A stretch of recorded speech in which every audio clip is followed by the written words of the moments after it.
반도체는 17, 18년도 실적을 내년, 내후년 사이에 기록을 해야 된다는 얘기가 되는 거고요. 기업들이 수익성을 얼마나 유지시키고 강화할 수 있는지 여부 등이 가장 중요한 숙제가 될 수가 있다는 거죠.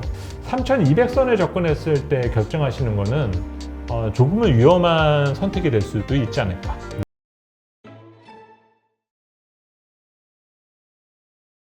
지금 이제 공매도가 이제 재개가 됐잖아요. 5월부터. 사실 공매도 그 뭐라 그럴까요? 그 부정적인 효과는 크지 않을 것으로 예상을 많이 했었는데 이번에 보니까 의외로 좀 타격이 있었던 것 같아요. 특히 코스닥주. 어떻습니까? 지금 상황.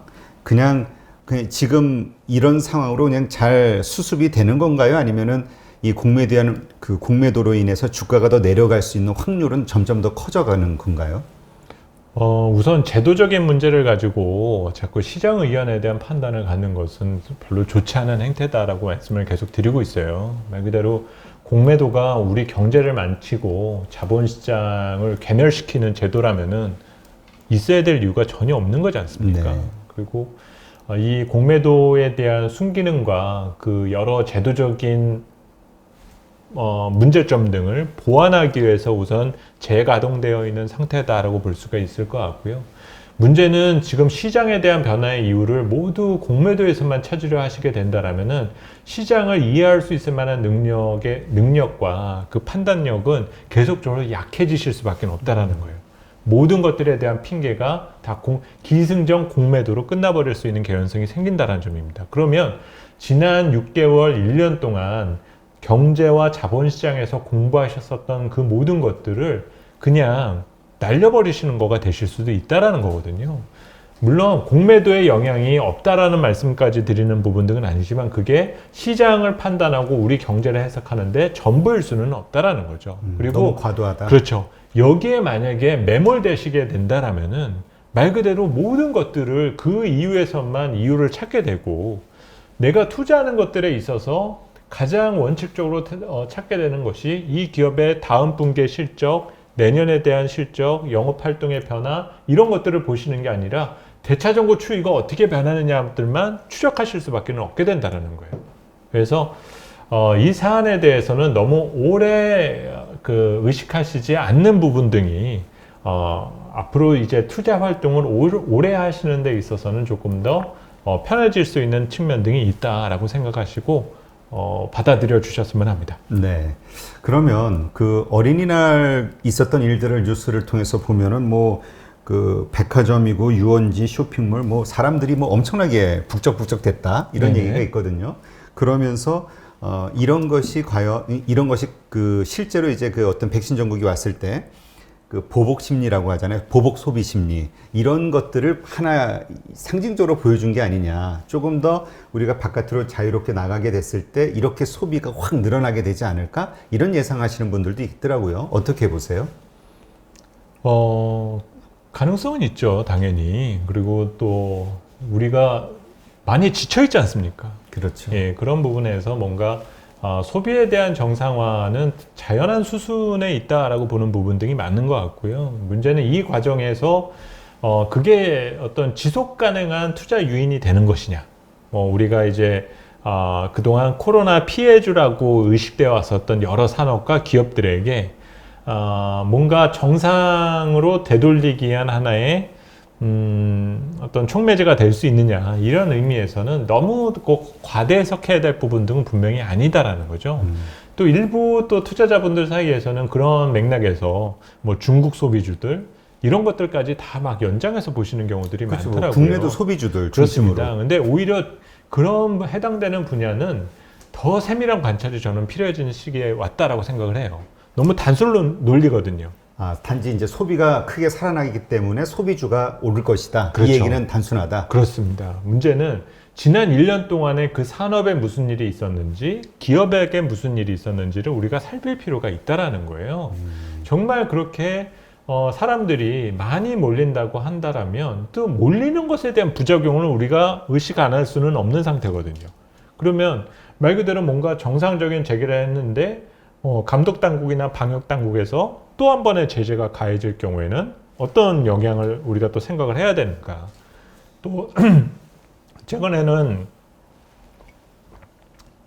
뭐 화장품 관련 산업들도 네네. 최근에 이제 담당 애널리스트들하고도 이제 그런 얘기들을 많이 하게 되는데, 뭐 면세점 관련 주식이나 화장품 관련 주식들이 뭐 중국도 저렇게 경기가 좋으면 우리 화장품 다시 가져다 쓰지 않겠습니까? 그렇죠. 뭐 언제쯤 뭐 다음 달인가요? 다다음 달에 뭐 시진핑이 온다더라 어쩐다더라 막 이러면서 시장에서 막 스토리를 쓰세요. 시나리오도 쓰시고. 그런데 이제 한 지난 1년, 2년 동안 우리 제품을 안 쓰던 중국 소비자들이 갑자기 쓸 것이냐? 갑자기 쓸 건가? 이제 그런 것들을 이제 한번 생각해 봐야 되거든요. 이미 안 쓰는 기간이 오래 지속됐다라는 것들은 다른 제품 내지 대체제에 대해서 익숙해져 있을 가능성이 크다라는 거죠. 네. 이런 의미 등이 과연 우리 해당되는 기업과 산업에 밸류에 영향을 주지는 않은가라는 것들이 이제 고민해 봐야 됩니다. 그래서 당연히 실생활의 변화에서 투자의 아이디어를 얻어내시는 것들은 저는 박수를 쳐드리고 싶어요. 정말 어떤 그 투자하는 데 있어서의 아이디어를 행동과 실천하는 것으로 하실 수 있는 상당히 좋은 어떤 투자 습관이다라고 저는 개인적으로 생각을 하게 되는데, 이 변화 과정에서는 여러 가지 또 고민거리와 문제가 시장에게는 또 제공된 측면 등이 있다. 이 점은 좀 기억해 주셨으면 합니다. 근데 이번에 쓰신 보고서에서 소비가 살아난다고 해서 그것이 곧 경제가 정상화된 것으로 보기는 어렵다, 이런 말씀을 하셨잖아요. 맞습니다. 이건 어떤 의미입니까? 뭐 올해 우리나라 주식시장과 같은 의미다라고 보시면 될 것 같은데요. 올해 우리 기업들 실적 좋아지는 건 맞거든요. 그런데 우리 기업들, 상장 기업들의 실적이 사상 최대 실적일지는 아직은 모르는 상태입니다. 현재까지 추정치로만 따져서 보면은 사상 최대 이익이 안 나올 것 같거든요. 그러니까 벌써 이런 부분만을 보면 투자자분들이 의아하다라는 거예요. 그러니까 사상 최대 이익은 지난 2017년도, 18년도 실적인데, 그때 당시에 그 최대 실적이 기록됐을 때 코스피는 2600포인트였습니다. 근데 그때의 실적보다 조금 덜할 것 같은 올해의 경우 현재 코스피 지수가 3000선이 넘어가 있으니 이거는 또 뭐로 설명해야 되느냐라는 것들이 또 시장에서는 악유가 되고 있는 상황이거든요. 네. 강세론자들은 당연히 야, 올해 실적이 중요한 게 아니야. 내년, 내후년에는 실적이 더 뻥튀기가 될 거야 라고 얘기들을 하고 있어요. 그러면 그러기 위해서 전제 조건이 있다는 거죠. 적어도 IT, 반도체는 17, 18년도 실적을 내년, 내후년 사이에 기록을 해야 된다는 얘기가 되는 거고요. 다른 산업들 역시 올해뿐만이 아니라 내년에도 실적이 뻥뻥 올라가야 된다는 거죠. 이제 그러려면은 수주 산업은 계약이 터져야 되는 거고요. 소재 산업은 가격이 올라야 됩니다. 그런 징후등이 지금부터 보이느냐라는 것들을 지금 시장은 테스트가 하기 시작을 했다라는 거예요. 그런 차원에서는 지금 반도체 뭐 디램이라든가 이런 쪽의 가격들이 막 올라가고 있는 거 아닌가요? 가격은 올라가고 있는데, 문제는 이제 이전 때와 마찬가지로 마진 측면에서 봤었을 때는 조금은 그때는 못 미친다라는 거죠. 가격은 올라가고 2017년, 18년에 그렇죠. 비해서. 그렇습니다. 그때는 말 그대로 전방 산업의 쇼티지가 워낙 심했었기 때문에 마진율 측면에 있어서는 정말 월등한 부분을 차지했었는데, 이제 앞으로는 이제 시장에서 여러 매출 환경에 대한 변화 등도 중요하겠지만 기업들이 수익성을 얼마나 유지시키고 강화할 수 있는지 여부 등이 가장 중요한 숙제가 될 수가 있다는 거죠. 근데 지금 이제 기업들이 걱정하는 것들은 그런 겁니다. 이제 경제가 좋아진다라는 것까지는 어느 정도 알겠는데, 그러면서 투자하고 사람을 뽑자니 그 고정 비용에 대한 부담을 부담하기가 껄끄러운 거죠. 그러니까 이게 일시적 호황이냐 지속적인 호황의 시작이냐, 이걸 판단을 못 한다는 건가요? 그렇습니다. 예전 같으면은 이런 부분이 오면 누가 하나 치고 나가는 기업들이 항상 있었거든요. 뭐 토요타가 치고 나가던, 삼성전자가 치고 나가던, 애플이 치고 나가던 누군가는 치고 나갔는데, 지금 당장은 그런 기업들이 잘 안 보인다는 거예요. 특히 제조업 부분에서는. 이 한국에서만이 아니라 글로벌리. 글로벌 전체적으로 봤었을 때. 그래서 그런 요소에서에 대한 어떤 변화 등이 지금 시장에서는 상당히 중요한 부분으로 작용을 한다라고 보셔야 될 것 같습니다. 네. 그러니까 이제 우리가 보통 실적이 발표가 되면은 이제 전년 대비해 가지고 얼마 성장했는데 이렇게 생각을 하는데, 그게 아니라 가장 좋았던 2017년, 18년의 성과로 이게 비교를 하는 게 필요하다. 이렇게 이해를 하면 되겠네요. 그렇죠. 쉽게 말해서 뭐 저희가 한국에 돌아오신 추신 선수가 뭐 홈런을 지금 뻥뻥 날리고 계시잖아요. 근데 이제 기분은 좋지만 또 프로야구 찐팬들은 또 아실 겁니다. 작년까지 메이저리그에서 조금 어려움을 겪다가 약간의 조금 수준이 낮아지는 한국 프로야구에 와서 하게 되면 그런 격차에 대한 부분들은 우리가 부정할 수는 없는 거거든요. 올해 실적에서 우리가 판단해야 될 부분 등은 지난해에 특수했었던 사안과의 직접적인 비교를 가지고 나서 전부라 말할 수는 없다라는 거죠. 네. 근데 이제 저희가 자꾸 착시 현상을 갖게 되는 것 중에 하나가 뉴스에서 보면은 뭐 미국에서는 이제 골디락스가 시작이 된다 뭐 이런 네네네. 표현도 하고요. 맞습니다. 미국 경제가 뭐 6.5% 더 넘어서 7%갈 수도 있다 뭐 이런 얘기도 나오고 네. 그러니까 되게 좋아진다는 얘기가 자꾸 나온단 말이에요. 네네네. 근데 이제 우리는 그 이야기를 들으면서 당연히 한국 경제도 좋아지는 걸로 이제 이해를 하는데 여기서 드리고 싶은 질문은 미국 경제가 좋아진다라는 그 사실 하나만으로 한국 경제도 좋아질 거라고 우리가 생각할 수 있느냐, 기대할 수 있느냐. 네네네. 예, 이 부분이거든요. 현실적으로 그거는 좀 어려워졌다라고 봐야 될 것 같아요. 왜요? 그래서 이전과 같은 교류가 활발해진 그런 시대에 우리가 살고 있지가 않습니다. 그래서 뭐 지금 뭐 정상회담도 앞두고 있고 뭔가 좋은 일이 많아질 것처럼 느껴지겠지만은 각국 어떤 나라별 어떤 내수를 위한 여러 정책 측면에 있어서는 교류를 더 활성화시키기보다는 그거를 차단하기 위한 노력을 하기 시작을 했다라는 거예요. 그런 의미에서 제가 최근에 바이플레이션이라는 내용의 자료를 쓰면서 그 설명을 드렸었는데 그 내용에서 간단한 그 스킴에 대한 부분을 제가 설명을 드리도록 하겠습니다. 이건 근본위 제도 시대 때와 중세 유럽과 관련된 부분으로 좀 설명을 드리면 될 것 같은데요. 중세 유럽 때는 금의 기초에서 시장 경제에 화폐를 공급을 했어요. 금을 발견한 만큼 화폐를 공급해서 지역 경제를 살리는 그런 정책을 썼었습니다. 그러면 중세 유럽 시대에 그렇지 않아도 잘 살아왔었던 중세 유럽의 각 나라들이 이제 식민지를 개척을 하기 시작을 하게 되죠. 신대륙이라는 것들을. 그러면서 신대륙에서 발견된 엄청난 보물들이 있게 됐지 않습니까? 네. 그래서 그것에 기초되어서 엄청난 부유한 삶을 그들이 살게 돼요. 그런데 그러면 왕을 포함해서 그 금을 발견한 귀족들, 이 사람들은 흥청망청 쓰게 됩니다. 그러면 문제는 흥청망청 쓰게 되는데 그러기 위해서 필요한 재화들이 있을 거잖아요. 술도 그렇죠. 필요할 거고 고기도 필요할 거고 먹거리들 그리고 각종 장신구들 이런 것들이 필요하지 않습니까? 그 장신구를 지역 경제 내에서 소화를 하게 되면 당연히 계급 그 귀족 밑에 있는 노동자들에 의해서 조달이 되겠죠. 그러면 식민지에서 발굴된 금의 기초화에서 공급된 통화가 지역 경제를 활성화시키게 됩니다. 여기 지금 제가 설명드린 예에서 성공을 거두게 된 나라가 영국, 프랑스, 독일과 같은 나라들입니다. 제조업에 드라이브를 걸었던 유럽 국가들이죠.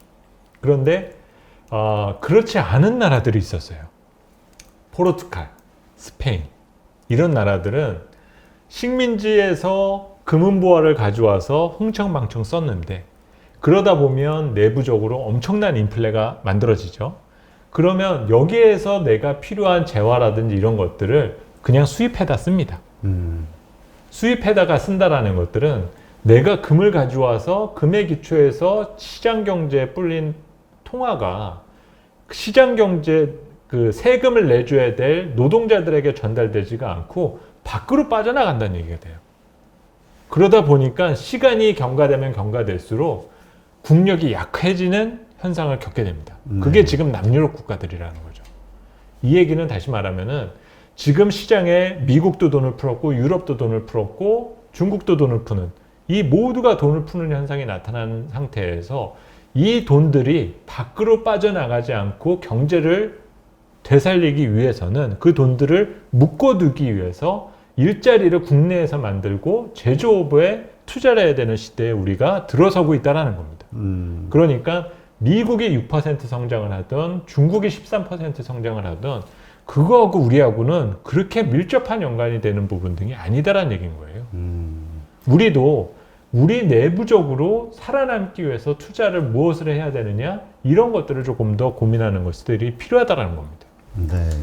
그러니까 지금 우리가 단지 그 수출 지표 거기가 좋아지니까 수출이 자꾸만 더 늘어나면서 그게 결국 우리의 어떤 이득이 되지 않을까 생각하는 건 좀 단순하다. 그렇습니다. 우리는 그렇게 단순하지 않은 시대에 다시 살게 됐고요. 그런 부분 등의 어떤 변화를 확인하게 되는 과정이 올해 21년도일 가능성이 조금 크다라는 거죠. 문제는 바이든 정부가 출범한 이후에 그런 부분의 협의라든지 만남이 전혀 없어요. 아직까지도. 근데 시간이 경과되면 지나면 지날수록 그 밑그림을 이제 그려나가기 시작을 하게 될 거거든요. 그 그림이 이제 하반기와 내년 정도에 어떻게 그려지는지 여부에 따라서 우리의 미래가 어떻게 펼쳐질 것인가 이것들이 결정된다라는 거죠. 네. 만약에 협력관계 쪽으로 가고 뭔가 우리를 편안하게 만들어주는 환경만 된다라면은 정말 우리 경제와 주식시장이 불이 붙을 수도 있을 겁니다. 네. 근데 아직까지 그거를 판단하기까지는 조금 신중한 상황에 있다라는 거죠. 네. 근데 사실 지금 돌아가는 상황들을 보면 뭐 바이 아메리카 뭐 해가지고 네. 전부 미국 내 어떤 생산 시설들을 지어야지만 그리고 그렇게 만들어진 제품들이 미국에서 그 미국 자국의 어떤 보조금을 받든 뭐 아니면 혜택을 받든 이러면서 팔릴 수 있게끔 제도들을 만들어 나가고 있잖아요. 그렇죠. 그러니까 결국은 이제 좀 이걸 뭐라 그러죠? 그 글로벌화가 아니라 이걸 뭐라 그러죠? 지금은 어찌 보면은 고립 경제에 가까워지고 오히려 어떤 자립화가 심화되는 상태라고 볼 수가 있습니다. 그래서 우리나라처럼 대외 의존도와 수출 의존도가 높은 나라들은 선진국 위주로 자금률이 높아질수록 경제에 미치는 마이너스 영향이 그만큼 크다라는 연구가 이미 많이 알려져 있어요. 그래서 우리한테는 상당히 불편한 변화가 현재 전개되고 있는 상태이다 보니까 어떤 투자하는 데 있어서도 신중함이 조금씩은 커질 수가 있다라고 볼 수가 있습니다. 그렇다면 역으로 이러한 상황들이 만약에 고착화돼 간다면 결국은 각자 뭐 리쇼링이 가장 화두가 됐었잖아요. 자국 내 어떤 밸류 체인에 대해서 집중하는 어떤 그런 시대가 온다고 하면 그러면 지금 우리 국내 기업들 가운데서 미국에 진출해 있거나 그러니까 미국의 공장 생산 시설을 가지고 있거나 계획을 갖고 있거나 이러한 기업들이 우리의 투자 포인트가 될 수도 있겠네요. 당연히 그렇습니다. 그리고 이제 그 밑그림을 그려가는데 기업들도 역시 고민을 할 수밖에 없는 거고 앞서 방송 첫머리에서도 말씀을 드렸던 것처럼 이들이 어떤 심사숙고해서 내리게 된 결정이 어떤 좀 빌미가 되지 않을까 이런 것들을 판단하는데 시간이 걸릴 수밖에 없거든요. 네. 결국은 기업들도 모든 경영 전략이나 영업 환경에 대한 대응을 하는 데 있어서 지금 여러 시장에서 논의되고 쟁점화될 수 있는 법리적인 해석 등을 고민하는 시간 등이 조금은 의기소침해지고 신중함으로써 귀결되는 그런 변화에 우리가 위치해져 있다고 보시면 될 것 같습니다. 네. 사실 우리가 그 작년 말까지만 해도 그런 얘기를 많이 들었거든요. 매출을 많이 올리는, 그러니까 매출이 증가하는 기업. 근데 그 매출이 해외에서 발생되는 기업들에 집중을 해라. 근데 지금은 그거에서 더 나아가서 그 매출이 수출로 이루어지는 것인지 아니면 현지화에 성공해 있는 것인지 이것도 좀 간극이 좀 크겠네요. 그렇습니다. 이제 앞으로 변화되는 과정에서 이제 우리도 판단해야 될 문제가 되겠고요. 특히 이제 우리가 이 팬데믹 이후의 생산 환경이라는 점도 우리가 생각 안 할 수는 없거든요. 네. 그러니까 우리가 이제는 아프면 회사를 못 나가는 시대에 우리가 살게 됐거든요. 이 얘기는 다시 말하면 생산 비용이 얼마나 치솟을지 우리가 파악하기가 쉽지가 않다는 얘기입니다. 그러니까 이제는 어떤 생산 설비를 가동하는 데 있어서 이 방역 활동도 철저히 해야 된다라는 부분이 추가가 되어 있는 환경이거든요. 그러다 보니까 기업들의 어떤 그 마진을 생각하는 데 있어서도 상당히 고민이 될 수밖에 없는 거고 만약에 그 과정에 지불해야 될 비용이 지나치게 크다라고 네. 하게 되면 기업들의 어떤 논리 측면에서 본다라면 저 시장을 포기해야 될 수도 있겠구나 라는 판단을 할 수밖에 없는 거겠죠. 네. 그것들을 아직까지 결론 내리지 않은 상태에 정도에 있다라고 보시면 좋을 것 같습니다. 네. 그러니까 이러한 것들을 이제 전반적으로 봐야 되니까 이제 앞으로의 주식 투자가 사실은 좀 더 어려워진다. 이렇게 어렵죠. 이해를 해야 되겠네요. 그렇습니다. 근데 이러한 상황에서 이제 최근에 그 옐런 장관이 금리 인상에 대해서 언급을 했잖아요. 네네. 이것이 이제 이거 그런 의도가 아니다라고는 하지만 그냥 시장에서는 언론 플레이 한 것이다. 미리 이렇게 사전 정지 작업으로 그 어떤 일환으로 이렇게 많이 평가들을 하고 있는데 이것이 우리 주식시장 혹은 주식 투자자들을 위축시키거나 이게 좀 손해를 보게 하는 어떤 요소가 되지는 않을까요? 우선은 앞서 이제 제가 이 엄청난 유동성이 그 실제 생산 활동과 소비 활동으로 연결되지가 않고 자산 시장의 인플레를 만들었다고 말씀을 드렸잖아요. 이런 측면은 결국 앞으로 정책 환경이 결정되는 데 있어서도 의식하지 않을 수 없는 부분 중에 하나입니다. 일부에서는 뭐 미국에서 법인세를 올린다, 또 아니면 뭐 부유세를 올린다, 여러 가지 얘기들이 있잖아요. 예전에는 그게 가능했어요. 예전에 경기가 호황일 때 기업이 너무 돈을 잘 벌고 가게는 별로 그만큼 돈을 못 번다라고 하면 그 기업에게 세금을 부과하는 거가 합리적인 결정이었었던 거고요.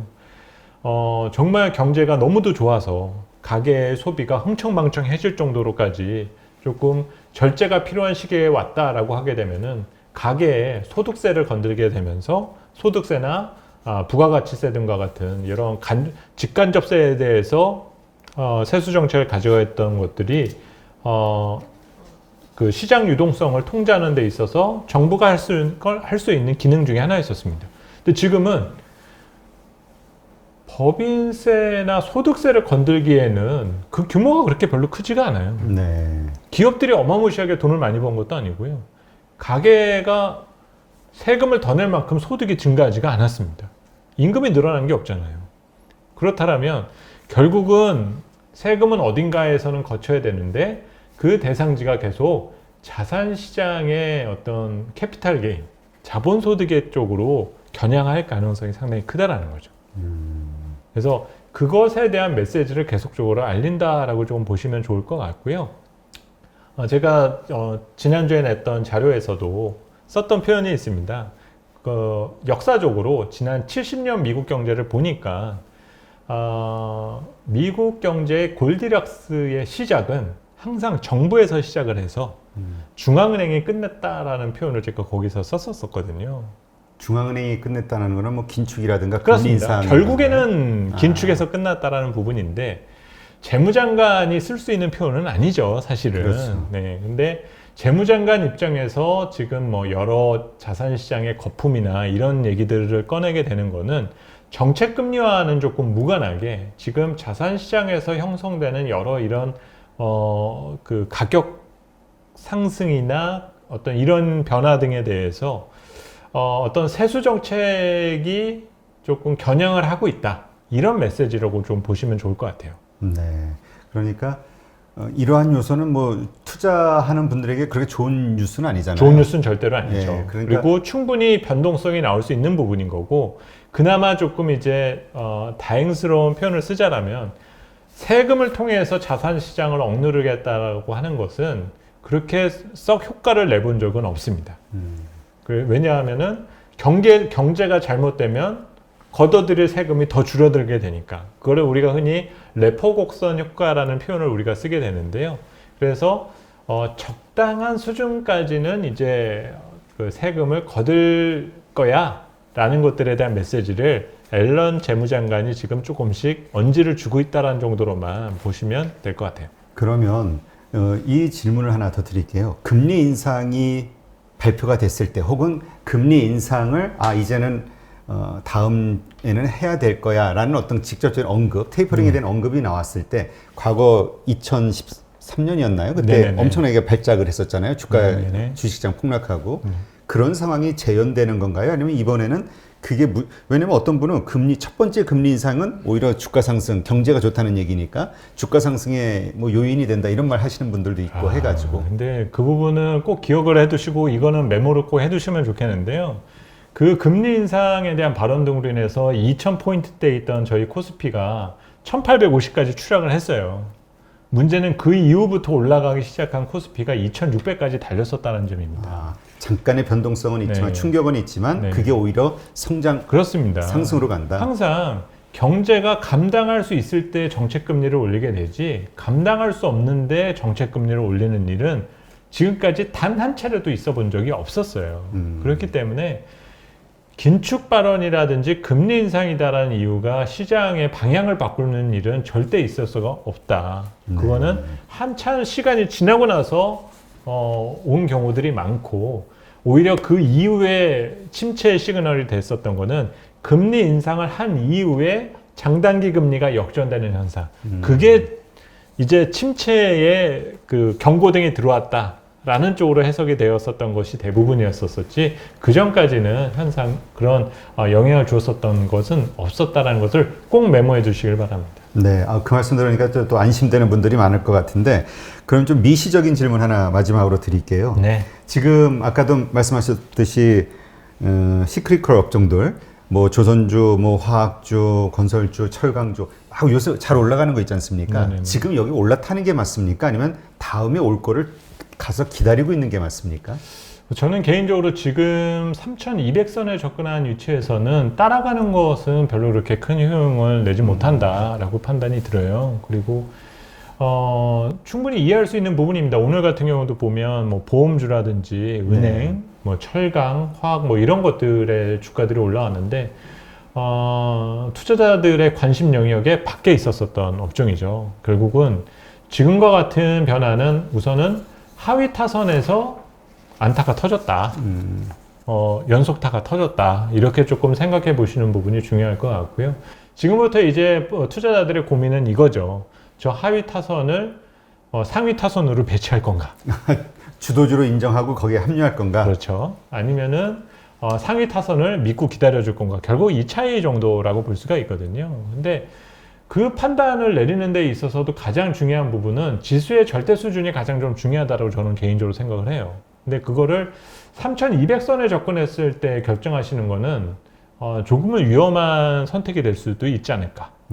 그래서 오히려 시장은 지금은 호가를 올리면서 사야 될 이유는 전혀 없는 구간에 있는 상태이기 때문에 따라서 하는 거는 가급적 자제하시라라는 표현을 말씀을 드리고 싶고요. 저희가 5월 전망 자료를 안 썼어요. 4월 전망 자료를 틀렸었던 것도 있지만은 5월 전망을 굳이 제가 뭐 보수적인 의견을 계속 강조하면서까지 자료를 써야 될 이유는 못 느끼겠거든요. 근데 어쨌든 코스피는 6개월 연속 올랐고요. 그리고 7개월 못 오를 이유가 있지는 않을 겁니다. 하지만 이 얘기는 다시 말해서 시장이 가격 부담 내지 가격 저항을 맞닥뜨릴 수 있는 위치에 접근했다라는 것은 분명한 팩트라는 거예요. 그리고 이거를 극복하기 위해서는 어마무시한 에너지가 필요한데 그럴 만한 에너지를 현재 시장이 장착하고 있느냐에 대해서는 퀘션 마크가 달려있다는 점입니다. 그래서 조금 답답하게 느끼실 수도 있겠지만 굳이 이제 전략적인 측면에서는 플러스인 날은 조금 넘기시라. 그리고 차라리 마이너스인 날서부터 좀 시장에서는 내가 관심을 가져두었었던 것들의 기회를 노려보자 라는 쪽으로 조언을 드리고 싶습니다. 네, 알겠습니다. 하여튼 방송 보시는 분들 조급하다고 같이 잠깐 좀 바깥에 상승하는 종목 추격 매수해가지고 거기서 좀 몇 프로 수익 내고 다시 돌아와야지 이런 쉬운 생각 하셨다가 물리시는 분들이 워낙 많으니까 하여튼 신중하시기를 부탁드리고 하여튼 센터장님 말씀하신 거 잘 들으신 분들은 다 이해가 되실 테니까요. 뭐 그러실 일이 없을 거라 생각이 됩니다. 네, 오늘 이렇게 좋은 인사이트를 풀어주신 교보증권의 김형렬 센터장님께 감사드립니다. 수고하셨습니다. 네, 감사합니다.